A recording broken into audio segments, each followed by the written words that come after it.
Welcome to Daily Recap. I'm Joe Buno. I'm Manon James. And I'm Noelle Webster. And this is what's in the news. Janet Napolitano was offered the Secretary of Homeland Security in Barack Obama's cabinet. Barack Obama is the president-elect, prepared to be sworn into office on January 20th of next year. Very exciting. Also, Eric Holder has been offered the Attorney General position in Barack Obama's cabinet. And former U.S. Senator Tom Daschle of South Dakota, former Senate leader, was offered the position of U.S. Secretary of Health and Human Services. So Barack Obama's cabinet is definitely taking shape. We should expect the Secretary of State to be announced within the next couple of weeks. It's very exciting. A lot of people believe that Hillary Clinton will be the Secretary of State. Some people feel that Bill Richardson, but it's all still developing. So otherwise in the news? Well, if there's any gamers out there, yesterday on the Xbox 360, it got a new free interface if you have an account with Xbox Live. It's a nice looking console menu, and you can make your own avatars now, kind of like the Mii's on the Wii. So they're going to try to work it in so that you can have a little cartoon you playing in your video games. Downloading off of Xbox Live is supposed to be a lot easier now, and they set the screen up kind of like an iPod screen where you can cascade through the options so you can really see what you're doing. And the last new feature that they have is something called the Xbox Live Party, so that you and up to 7 of your friends can be connected on a headset. You can be talking, you can be playing the same game, a different game, or just chatting and looking at photos. But it's free. It only took about 5 minutes for me to download mine, so just turn on your Xbox and click accept.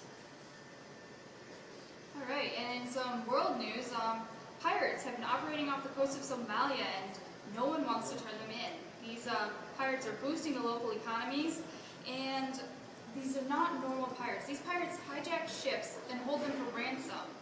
Then they spend their money in the local economies on lavish items. Their latest hijack was that of a super tanker carrying $100 million worth of crude oil. Not only do the people not want to turn them in, the local officials say that they are powerless to do anything about this. In science news, a team of scientists at Penn State University have taken hairs that have been encased in ice for the past 40,000 years. Hair of a woolly mammoth, which is extinct. They have basically been trying to piece together the genetic code for the woolly mammoth in hope to find out why the woolly mammoth went extinct anywhere from 60 to 80,000 years ago. The hope is that within the next 100 years that they can use this genetic code and in combination with genetic mechanics, use an actual elephant in conjunction with the woolly mammoth DNA to actually reproduce a live woolly mammoth, which would be a breakthrough in science technology and in DNA decoding. In other news, the Triborough Bridge was renamed today, Robert F. Kennedy Bridge. The actual name itself, the official name, will be the Robert F. Kennedy Memorial Bridge. This is a fantastic gesture that was actually proposed by former Governor Eliot Spitzer, and I'm really happy that they decided to do this. It's great for New York City, and it's great that Robert F. Kennedy is being recognized. In the latest music news, if you're a fan of the band The Flaming Lips, DVD has finally been released of the movie Christmas on Mars. You know, they're very go to see them. Spectacular looking and pretty interesting. The film will have appearances by Elijah Wood and Isaac Brock from Modest Mouse. So if you're a fan of music, then you should definitely check this out. Unfortunately, last week, Mitch Mitchell, the drummer of the very influential Jimi Hendrix Experience, passed away due to natural causes. Mitchell's drumming was more involved than your average rock drummer, and it was very heavily influenced by jazz, and pretty much every member of the Jimi Hendrix Experience was so influential for all kinds of music to come, and you know, it's sad to see him go. But on a lighter note, there's a rumor going around that Blink-182 might be getting back together.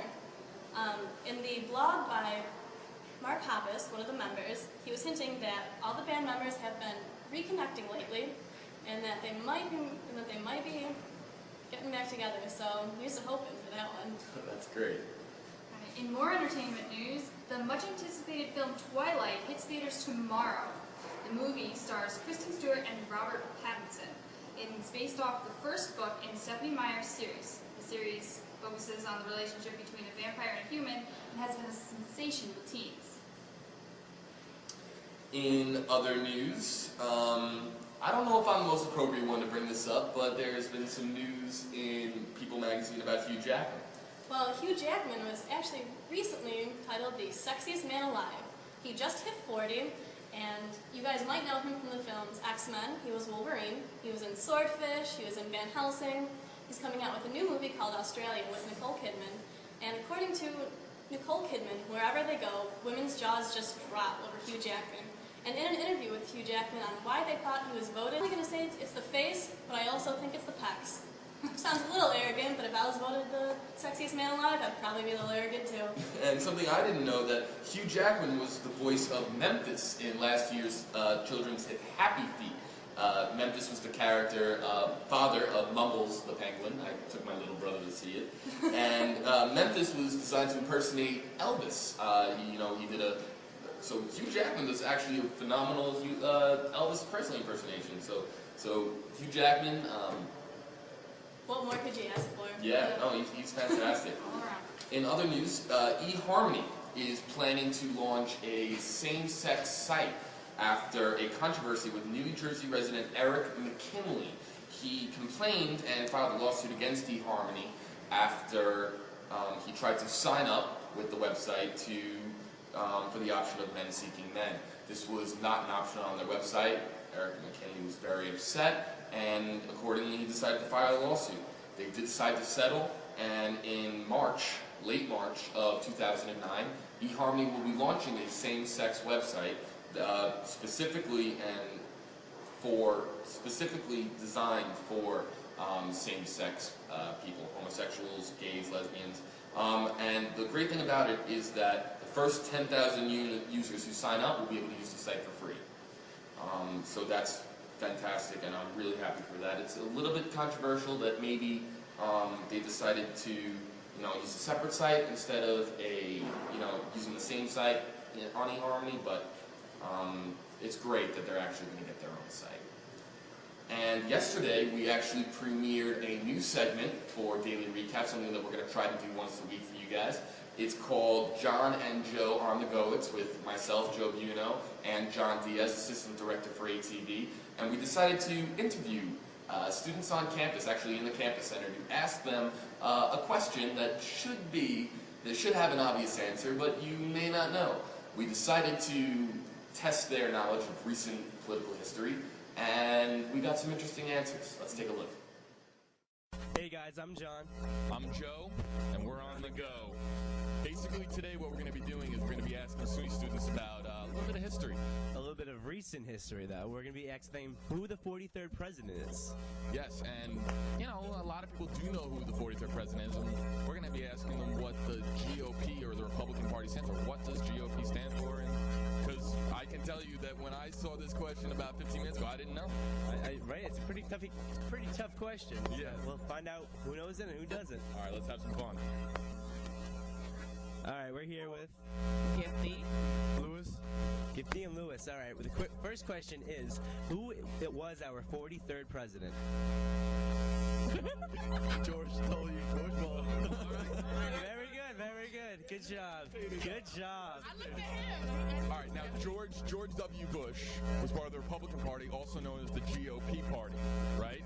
What does GOP stand for? Come on, Take a shot. Come on, take a stab at it.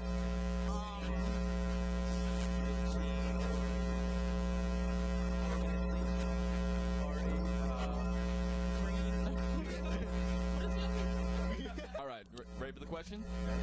Who was the 43rd president of the United States of America? George Bush.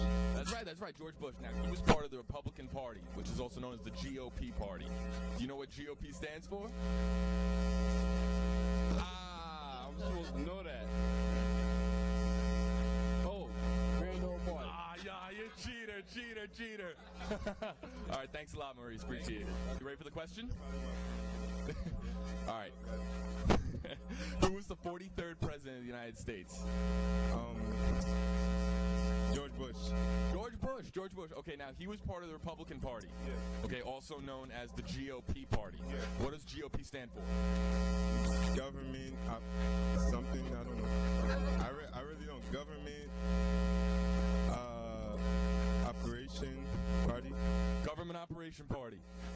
The 43rd president of the United States. Who is he? Who was he? Bill Clinton. Clinton. All right, very close. Now, the current president is George W. Bush, right? So he's part of the Republican Party. So, and it's also known as GOP Party. What does GOP stand for? Something party. Something party. You want to take a guess? I don't know. Something operating party. Very close. What about the G? I have no idea. Generic. Generic operating party, you said, right? Yeah. All right. Who was the 43rd president of the United States?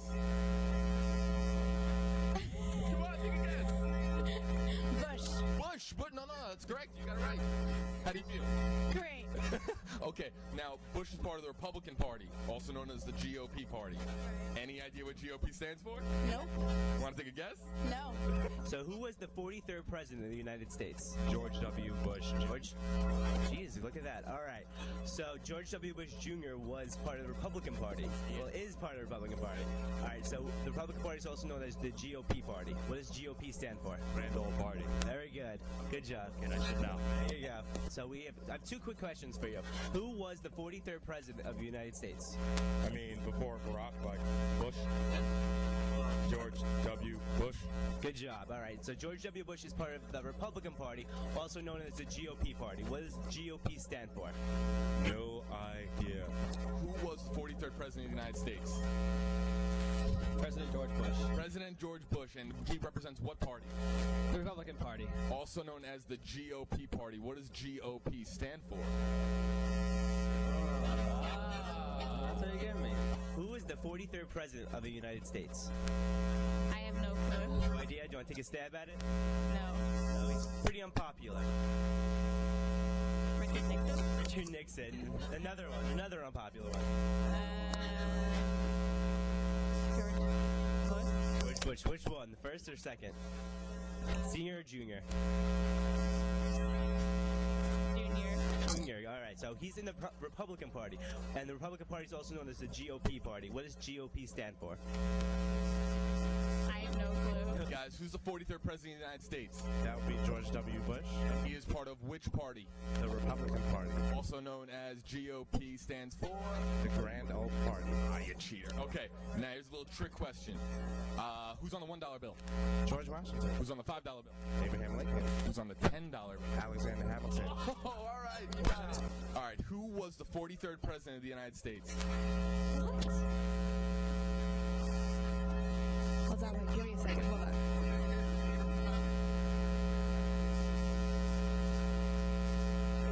Gary Coleman? Yeah. Is that your final answer, Gary Coleman? Yeah. Okay, and who do you think? I don't know. I don't know. I'm Joe. I'm John. And he's a wuss. He goes to class, so he's got to get going. But thank you for turning into John and Joe on the go. Thank you. So in news that's out of this world, one might say, the International Space Station celebrates its 10th year anniversary in orbit today. It's the world's most elaborate and expensive housing development, and it is now 3/4 complete and weighs 627,000 pounds. NASA says it's about the size of a 5-bedroom house, and some other interesting little things that I found was that the space station has now traveled 1.3 billion miles, orbited the Earth more than 57,300 times, hosted 167 people from 15 countries, and served more than 19,000 meals. So, happy birthday, space station. In local news, an Albany council recently announced that fewer city employees will be getting raises next year than they had previously announced. This is in response to possible revenue shortfalls for 2009. Apparently the economy is affecting everyone. Oh yeah, absolutely. It's definitely fluctuating. And speaking of the economy, the Dow Jones is below 8,000 points for the first time in 5 years. The actual finishing mark for yesterday was 7,997 points, which, as I said, is below 8,000 first time in 5 years. The economy continues to fluctuate. No one really knows if the bailout plan will be successful. Some analysts say that we're heading in the right direction. Others say that with the economy fluctuating, going up and down like a roller coaster, it may never actually stabilize to where it once was. In international news, Ayman al-Zawahiri, Al-Qaeda's #2 behind Osama bin Laden, came out with a statement yesterday in which he referred to President-elect Barack Obama as a house Negro. He specifically stated that he is the opposite of an honorable black American. This is obviously designed to, aggravate the soon-to-be Barack Obama administration, and definitely is, without a doubt, something to keep in mind, considering that Barack Obama will be the first African-American president in the White House. So I know that you might be tired of hearing it from everyone that you talk to, but it really is very important for you to think of your own safety. Last night, a 54-year-old woman from Albany was punched in the face and then robbed. She had her pocketbook, $4 cash stolen, and even her eyeglasses were stolen. So, we hear it all the time, don't walk alone, and everyone just thinks everyone's repeating it over and over again, but really it's a real threat, so everyone just use good judgment and really be careful. This Saturday at 7 p.m., the UAlbany men's basketball team will play their first home game against Central Connecticut State. It's a very big deal, so everybody go out and cheer. Yes, the UAlbany men's basketball team is fantastic. It's a lot of fun to go to games. I highly recommend that you go to as many home games this year as possible. They are very exciting, especially Big Purple Growl, which will be next semester. Also, in UAlbany sports news, the America East tournament will be this week. Actually, Friday night it will begin. In Sefco Arena, the UAlbany women's volleyball team will be taking on Maine. We will have coverage for you that will be shown on Monday's edition of Daily Recap. It'll be very exciting because it's single elimination. You lose and you go home, so it's going to be very exciting and very tense for everybody in the building, and we do expect a very large turnout, so make sure that you go out there and support your Great Danes. Well, if you're looking for a little something else to do this weekend because you're not a big sports fan, this Friday at 8 p.m. in the main theater of the Performing Arts Center, the Don Byron Quartet will be performing. Don Byron is a clarinetist, and he is a UAlbany faculty member, and he'll be playing music that's inspired by Lester Young and Eddie Harris. Tickets are normally $25, but for a student it's only $10. It should certainly be a good time, so you should definitely try and check it out. I don't know if any of you have gotten this, but there's been a hoax email going around. It's a very disturbing one. It's claiming that the UK, or in other versions, the University of Kentucky, has banned teaching of the Holocaust because it offends Muslim students. This email is not true, however, it has been going around for several months. So if you get it, please don't pass it on. Yes, and there's been also another email virus going around, something about a UPS package notification. If you see one of these, definitely be sure to not open it. It is a virus, especially if you've had no contact with UPS in the past, any packages sent out or received, so be sure to avoid that as well.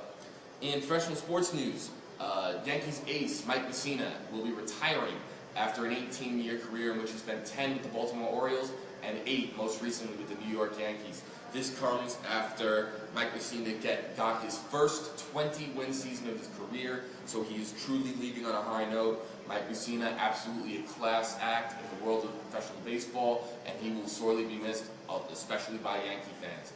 I am a big Yankee fan myself, and I can say that Mike Mussina is the cream of the crop when it comes to professionalism. So this is the end of Daily Recap. Thank you very much for tuning in. I'm Joe Buno. I'm Noel Webster. And I'm Manon James. And this was the news. Thank you for tuning in.